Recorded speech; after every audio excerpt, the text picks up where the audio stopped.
Coucou tout le monde, j'espère que vous allez bien. Aujourd'hui je vous retrouve avec une nouvelle vidéo et ça va être une vidéo présentation slash review de séries de manga que j'ai commencé slash terminé ces derniers mois et dont je ne vous ai pas encore parlé en vidéo.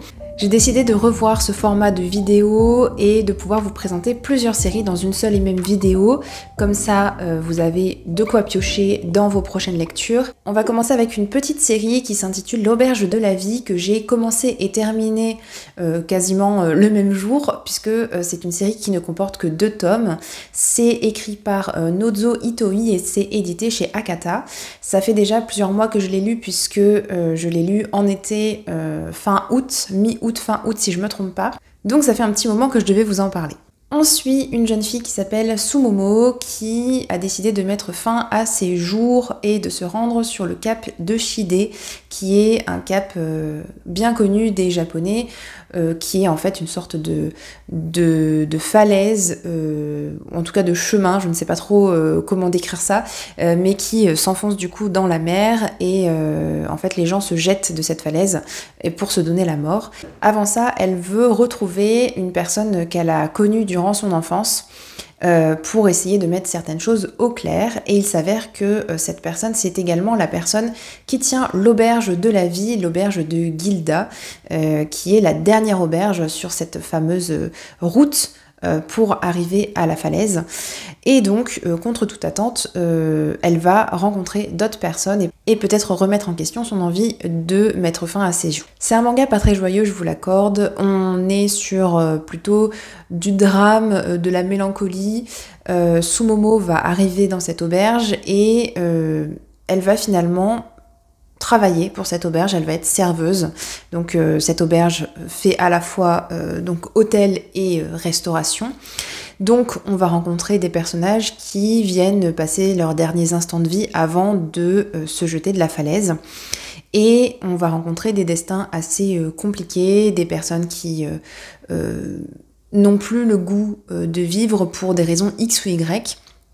Et j'ai trouvé ça plutôt intéressant, la manière dont c'était raconté, la manière dont c'était tourné, parce qu'on avait à la fois ces différentes vies qu'on rencontrait, les personnes qui étaient là, qui travaillaient à l'auberge, voulaient leur redonner le goût de vivre finalement. Ça permettait à la fois de rentrer dans l'intimité de ces personnages, de les comprendre un peu plus, et on avance aussi sur d'autres fronts de cette histoire, sur d'autres pans de cette histoire, comme le fait que Sumomo veuille retrouver son amie d'enfance, en tout cas la personne qu'elle connaissait lorsqu'elle était enfant. Et de ce côté-là, on a quand même pas mal de surprises. Donc même si c'est un manga qui est très court en 2 tomes, je trouve qu'il était assez intéressant et assez recherché au final, pour le peu de pages qu'on a. Mais j'aurais voulu en apprendre plus. Je pense qu'il y avait un potentiel aussi assez important, donc on aurait pu avoir quelques tomes de plus, ça m'aurait pas déplu. Je vais continuer avec une série que j'ai commencée il y a quelques semaines. Il s'agit de L'Auberge des Saisons Perdues de Ozumi chez Naban. Alors je vous montre le 2e tome puisque j'ai emprunté ce 2e tome là il y a quelques jours, mais je ne l'ai toujours pas lu, j'ai lu que le 1er tome pour l'instant. Vous allez vous dire, mais c'est pas exactement la série dont je viens vous parler. Et ben non, puisque c'est pas l'auberge de la vie, c'est l'auberge des saisons perdues, et pour autant on est vraiment sur 2 histoires qui se ressemblent beaucoup. Donc c'est une série qui est terminée en 3 tomes, je crois que le 3e tome n'est peut-être pas encore paru, je suis pas sûre, mais on va être sur le même style d'histoire, assez dramatique, mais avec une touche de fantastique pour celui-ci. On va suivre une auberge avec une jeune femme qui tient cette auberge, une jeune fille même, on ne sait pas trop l'âge qu'elle a. C'est une auberge assez mystérieuse puisqu'il y a un homme qui... dont le rôle, on va dire, est d'aller récupérer des personnes pour les emmener dans cette auberge. Ce sont des personnes qui sont dans une situation un peu compliquée dans leur vie, que ce soit au niveau familial, au niveau du travail, au niveau de leur mental. Et en fait, il y a quelque chose qui coince dans leur vie qui les empêche d'être heureux, et pour lesquels ils n'ont pas la réponse à leurs questions, ou en tout cas ils ne voient pas ce qui cloche dans leur vie, et ils ne voient pas comment résoudre leurs problèmes, en gros. en passant la nuit dans cette auberge, en côtoyant aussi cette jeune fille, ils vont réussir à mettre le doigt sur ce qui cloche et potentiellement résoudre le problème et être beaucoup plus apaisés. C'est donc une série où on suit plusieurs personnages, chaque chapitre concerne un personnage en particulier. Je suis pas une grande fan de ce genre d'histoire parce que je trouve que comme on voit des personnages les uns après les autres, on a finalement très peu de temps pour s'attacher au personnage, pour vraiment comprendre qui il est et voilà, être vraiment dans l'histoire. J'ai l'impression que c'est un peu une redite à chaque fois, même si évidemment on n'est pas sur le même problème, mais je trouve qu'on n'avance pas. Et donc voilà, le premier tome m'avait laissé un sentiment un peu mitigé, pour autant il m'avait pas déplu, donc j'ai emprunté ce deuxième tome, je lirai aussi le troisième, sauf si vraiment ce deuxième tome me donne pas envie de continuer, mais dans le premier tome à la fin, on nous laissait un peu entreapercevoir le fait qu'on en apprendrait plus sur la jeune fille qui tient l'auberge, et ça m'intéresse beaucoup de savoir pourquoi est-ce qu'elle est là, pourquoi est-ce que c'est une jeune fille comme ça. On dirait qu'elle a une sorte de don qui permet d'avoir à la fois une vision, une visibilité sur qui sont ces personnes et de pouvoir les guider en fait. Et donc pourquoi elle en fait, pourquoi est-ce qu'elle est aussi jeune aussi, c'est surtout ça qui m'intrigue le plus. Mais voilà, d'en apprendre un peu plus sur ce personnage-là qu'on va voir du coup pendant les 3 tomes. Et donc j'espère que ce deuxième tome apportera quelques réponses à mes questions. Je reste dans les petites séries avec The Song About Green de Gao Yan chez Casterman, qui est une série d'une autrice taïwanaise qui est super jolie graphiquement, mais pour lequel il m'a manqué un petit peu d'attachement aussi, je pense, au personnage, et surtout pour le premier tome où j'ai eu un peu de mal à adhérer à la thématique, en fait, tout simplement, puisqu'on parle d'une jeune fille qui s'appelle Lou, qui est à la fac et qui est vraiment super fan de musique, et surtout de musique pop japonaise, donc elle est à Taïwan, et on est dans cette ambiance assez soft, assez lente finalement, où il se passe pas grand chose. C'est clairement une tranche de vie où on se laisse porter à côté du personnage principal, et aussi on va avoir une romance puisqu'elle va rencontrer Nanjun, qui est guitariste dans un groupe qui lui aussi est vraiment fan des artistes japonais, surtout des années je crois 70-80. Je vais peut-être dire une bêtise, mais voilà, on est dans cette pop japonaise d'il y a déjà plusieurs dizaines d'années. Je pense que ce qui fait que je n'ai pas vraiment réussi à adhérer complètement à la thématique, c'est que des fois on rentrait vraiment dans des choses très pointues de cette pop japonaise, de cette musique japonaise.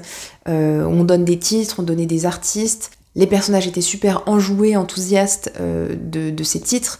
Et comme si un peu j'avais pas les références. Vous voyez, quand vous avez pas les références d'un film, que quelqu'un vous présente un film ou vous parle d'une histoire et que vous avez aucune référence, bah en fait vous êtes perdu et vous arrivez pas vraiment à comprendre l'enthousiasme des personnes. Et je pense que c'est ça qui a joué dans ce manga. J'ai été plus happée par le deuxième tome parce que on se concentrait plus sur la romance, sur le fait que Nanjun, au final... oui, c'est ça. Le deuxième tome se concentrait davantage sur la romance, et je pense que c'est pour ça que je l'ai préféré aussi. Parce que voilà, c'est pas une romance simple, les deux personnages tombent pas dans les bras l'un de l'autre, c'est beaucoup plus subtil aussi, donc c'est un manga qui est assez mature, je trouve. Donc globalement, c'est pas du tout un manga que je n'ai pas aimé, mais c'est un manga pour lequel il m'a manqué des clés de compréhension, surtout sur tout l'univers de la pop japonaise.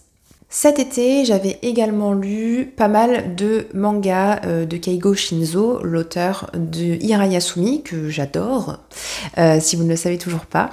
Et donc j'avais lu La Planète Verte, qui est un manga terminé en 4 tomes. Je vous en avais rapidement parlé dans un précédent bilan lecture, que je vous mettrai dans le petit i si vous voulez aller le consulter. Mais je me suis dit que ça serait intéressant de vous en reparler très brièvement. Surtout, je voulais vous parler de Tokyo Alien Bros, dont je ne vous ai pas du tout parlé puisque je l'ai lu après ce fameux bilan lecture. Je vais rapidement vous reparler de La Planète Verte puisque ça a été vraiment une super lecture et que ce serait dommage de ne pas vous en refaire profiter. Dans la planète verte, on est dans un monde futuriste où les humains peuvent aller d'une planète à une autre assez facilement avec des vaisseaux spatiaux. Et on va suivre un homme qui travaille dans une agence de livraison et qui faisait une livraison. Sauf que son vélo, n'importe quoi. Sauf que son vaisseau a atterri sur une planète et il était cassé. Et c'est là que l'histoire commence vraiment. Donc il est avec un collègue à lui et sur cette planète il n'y a pas d'humains, il y a des sortes de grenouilles vertes qui sont les habitants de là-bas. Et il va se poser pas mal de questions parce que on a deux mondes différents, on a des personnes qui ressemblent comme deux gouttes d'eau à des humains, mais qui n'en sont peut-être pas. Et de l'autre côté, on a des grenouilles.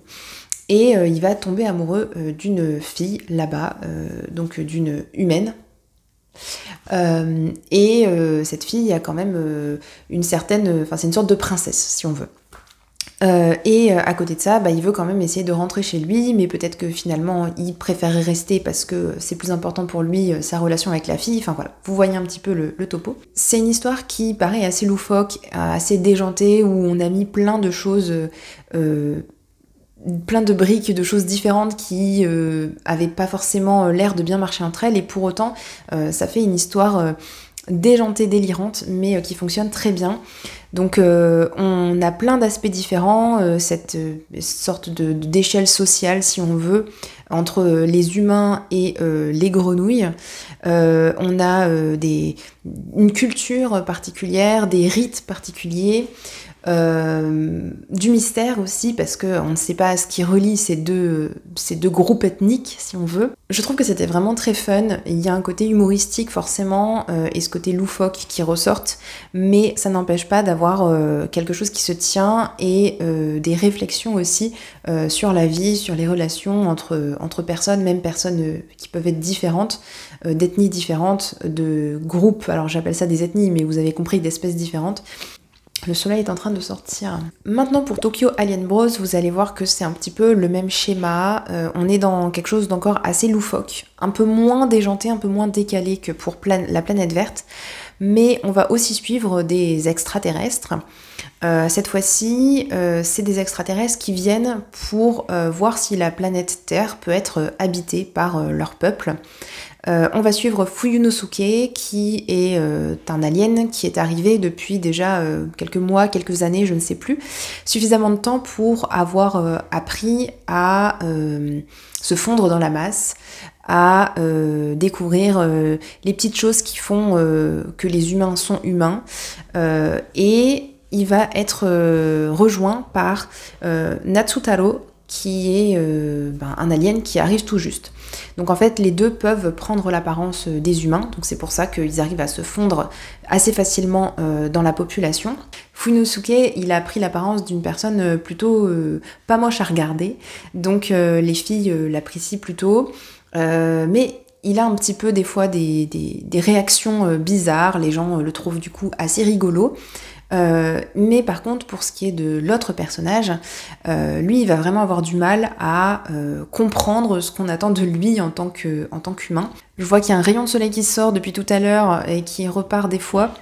J'espère que ça sera pas trop désagréable à regarder. Il y a une question forte d'amitié dans ce manga, puisque les deux se connaissent depuis très très longtemps. Il y a des fois, ils vont s'engueuler, ils ne vont plus trop vouloir se parler. Mais ça reste un manga qui est encore une fois sur le ton de l'humour et que j'ai beaucoup beaucoup apprécié. J'ai également commencé Silence de Johan Vornier chez Kana. J'ai lu les 2 premiers tomes.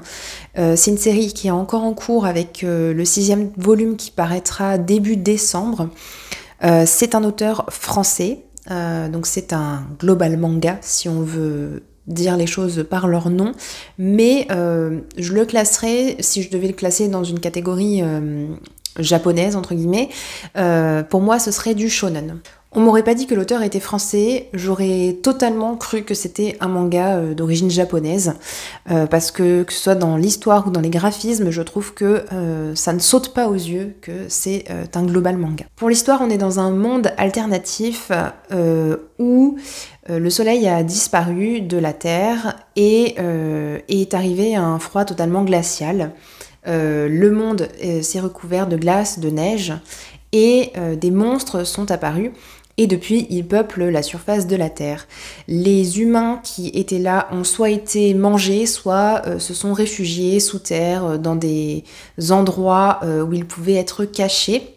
Et on va suivre notre personnage principal, Lam, un jeune homme qui fait partie d'une petite entité, d'un petit groupe de personnes qui ont réussi à élire domicile dans une ancienne église, je crois sous terre, sous cette ancienne église. Et pour s'adapter, ils ont mis au point un langage particulier. Et en fait, ils n'ont pas le droit de parler parce que s'ils font du bruit, en fait, ils risquent d'être repérés par les monstres. Donc, ils communiquent tous par langage de signes. Et les seules fois où ils doivent sortir, c'est pour aller chercher des denrées alimentaires, pour essayer de chasser ou voilà, se débrouiller pour survivre.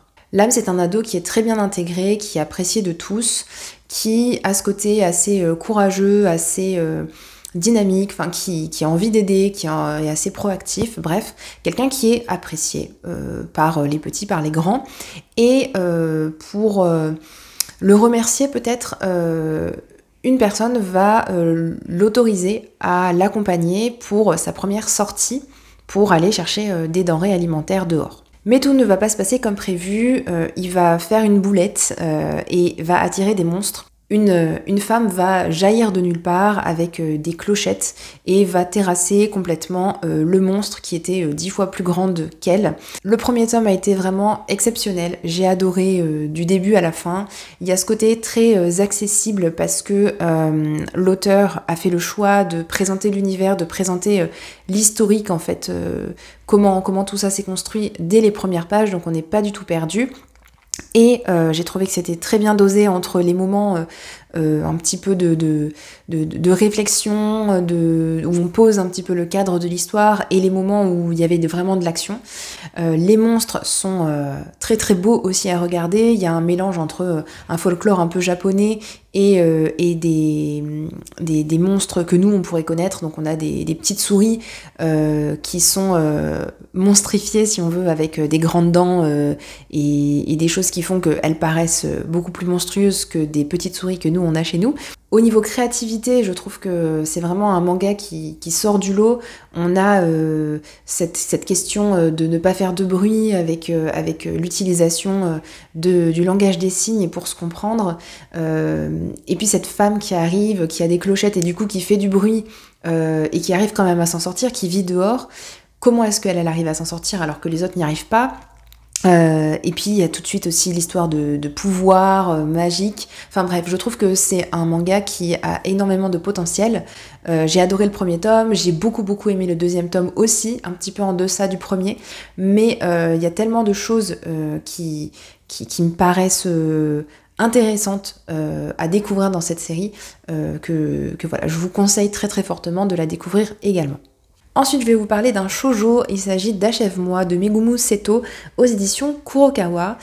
C'est un shoujo, j'ai revérifié pour être bien sûre parce que je trouvais que c'était une série qui était assez mature entre guillemets, puisqu'on suit des personnages qui sont à l'université, mais non, j'ai vu que c'était bien un shoujo.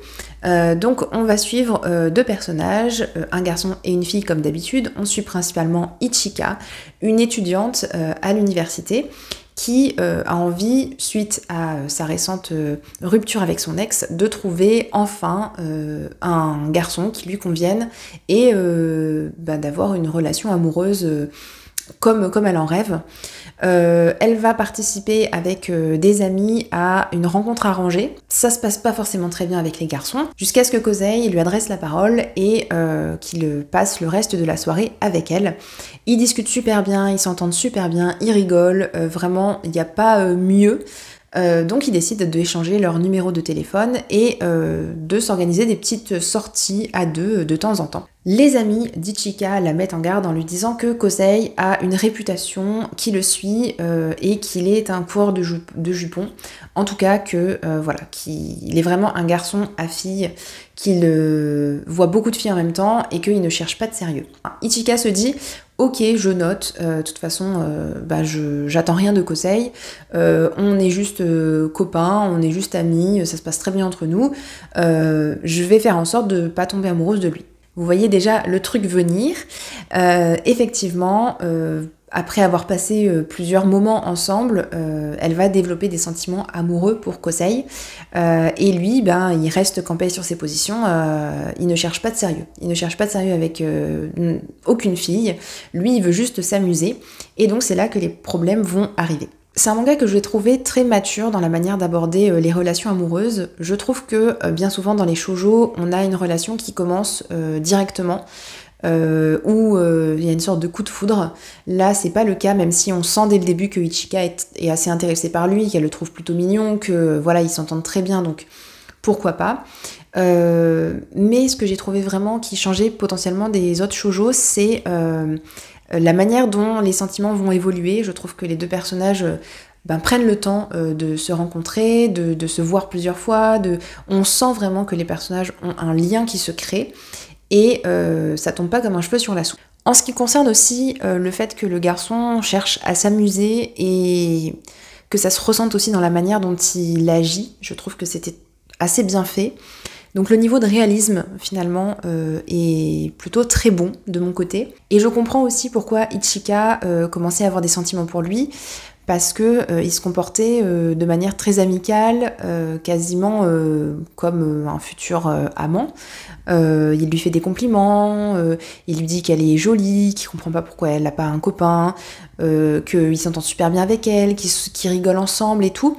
Et donc elle de son côté, ça lui envoie des signaux quand même assez fort de ce garçon m'aime bien et il pourrait potentiellement se passer quelque chose, même si elle sait qu'il ne recherche pas de sérieux. En tout cas, au début, elle l'a pas entendu de sa bouche, mais à un moment, il lui dit clairement.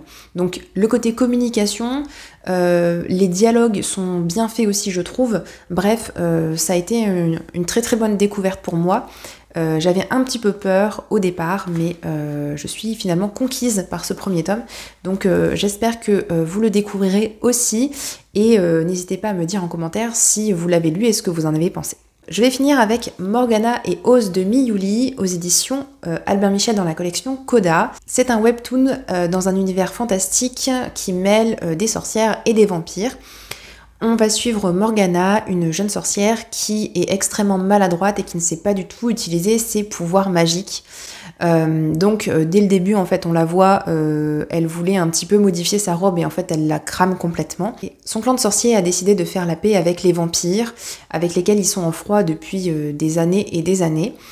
Donc ses parents ont décidé de convier les vampires à une sorte de banquet, de repas, où ils pourraient mettre les choses à plat. On leur sert du sang pour les mettre à l'aise, sauf que ce sang est empoisonné. Donc les vampires veulent se venger, sont pas du tout contents de ce qui leur est arrivé. Les sorciers ne comprennent pas parce que pour eux, c'est pas eux qui ont empoisonné le sang. Donc déjà, il y a un peu de mystère de ce côté-là. Mais en plus, lorsqu'ils partent, après, le grand-père disparaît. Morgana, elle est restée pas mal de temps dans sa chambre. Au bout d'un moment, elle sort, elle tombe nez à nez avec des vampires. Et avec Oz en particulier, qui est un jeune vampire et qui commence un peu à l'invectiver, à s'énerver contre elle, et elle prend peur, et elle lance un sort par mégarde, et qui le transforme en chat. L'objectif de Morgana maintenant, ça va être de retransformer Oz en vampire. Le problème, c'est qu'elle n'est pas du tout douée, donc elle va tenter des choses mais qui vont pas forcément fonctionner. Je ne suis pas une grande fan des webtoons de manière générale, mais celui-ci je m'étais dit pourquoi pas, il a l'air mignon, l'histoire a l'air sympathique. J'ai pas été super conquise, j'en ressors un peu mitigée parce que je trouve déjà qu'il se passe pas grand chose, on s'appesantit pas mal sur des détails.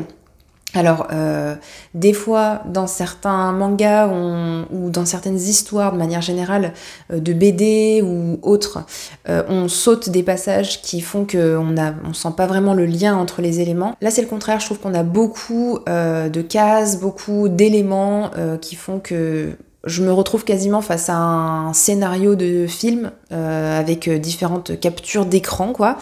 Donc, je trouve qu'il y a des fois, on aurait pu avancer un peu plus vite.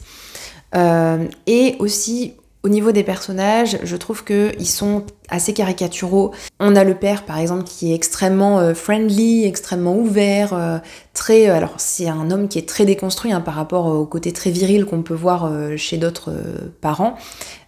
Hommes, mais je sais pas, je trouve que c'était vraiment dans le too much. Et pour ce qui est de la sorcière, donc Morgana, c'est pareil, je trouve que voilà, elle est maladroite, mais vraiment très très maladroite, elle est un peu cruche, un peu niaise, c'est la gentille fille qui comprend pas trop quand il y a des sous-entendus pour lui dire des trucs méchants, voilà, je sais pas, moi ça, c'est un peu trop gentillé. Ça peut être mignon, mais là c'est un peu trop gentillé de mon point de vue de ce que j'en pense. Je pense pas lire la suite honnêtement. En tout cas, si vous cherchez quelque chose de très léger, ce côté mignon, un peu bonbon acidulé, où on voit des licornes, etc., vous voyez, c'est un webtoon qui peut clairement vous plaire. Voilà, c'est tout pour ma vidéo, j'espère qu'elle vous aura plu. Si vous avez lu un de ces mangas, n'hésitez pas à me dire en commentaire ce que vous en avez pensé. Et moi je vous dis à bientôt dans une prochaine vidéo. Ciao ciao!